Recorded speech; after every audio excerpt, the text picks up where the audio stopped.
एक बात बताइए कि रामचरितमानस मस्जिद में लिखा गया है या नहीं लिखा गया, यह कोई देख तो नहीं रहा था। लेकिन एक व्यक्ति तुलसीदास जी कहते हैं कि मांग के खइबो और मस्जिद में सोबो। तो आखिर इस बात का मतलब क्या है? तो फिर कुछ ना कुछ तो सच्चाई जरूर होगी।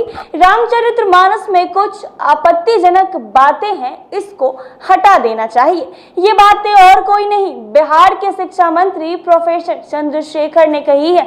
दरअसल बिहार सरकार की शिक्षा मंत्री प्रोफेसर चंद्रशेखर ये कह गए हैं कि आप ही के पार्टी के विधायक ये कहते हैं कि रामचरितमानस मस्जिद में लिखा गया है। अब इसी पर प्रतिक्रिया देते हुए प्रोफेसर चंद्रशेखर ने कहा है कि रामचरितमानस मस्जिद में लिखा गया है या नहीं लिखा गया, यह कोई देखने नहीं आया है, ना मेरा अनुसंधान वहां तक है कि मैं वहां जाऊं। लेकिन एक व्यक्ति अपनी भ्रमण के काल में अपनी द्वार में बोलते हुए तुलसीदास दुबे को कहते हैं कि उसका मतलब है कि मांग कर खाते होंगे और मस्जिद में सोते होंगे। इसीलिए ये बात उन लोगों को कहिए जो नफरत पैदा करती है। उन्होंने कहा है कि हम लोगों की वकालत है कि रामचरितमानस से आपत्तिजनक बातें हटा देनी चाहिए। आपकी फिटनेस का राज क्या है?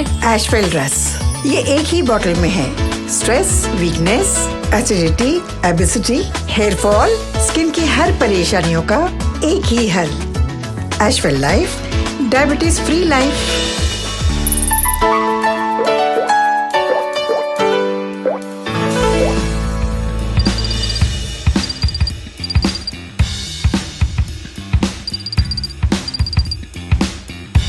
राम मनोहर लोहिया, बाबा नागार्जुन, पंडित रामचंद्र शुक्ल ने भी कहा है कि रामचरितमानस में कुछ आपत्तिजनक चीजें हैं। इसमें मातृशक्ति के खिलाफ अपमानजनक टिप्पणी है।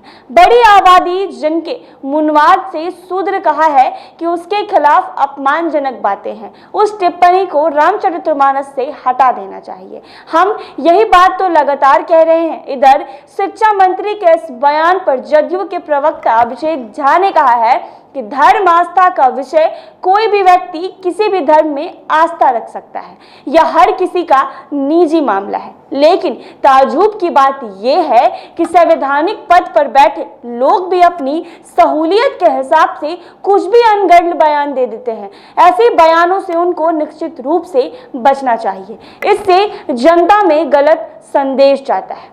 यह सब भाजपा का एजेंडा है। तो वही शिक्षा मंत्री ने एक बार फिर से कहा है कि रामचरितमानस में जहां आपत्ति है वहां स्पष्ट भी है। उस मानस में आपत्तिजनक बातें किसने जोड़ा है मैं नहीं जानता।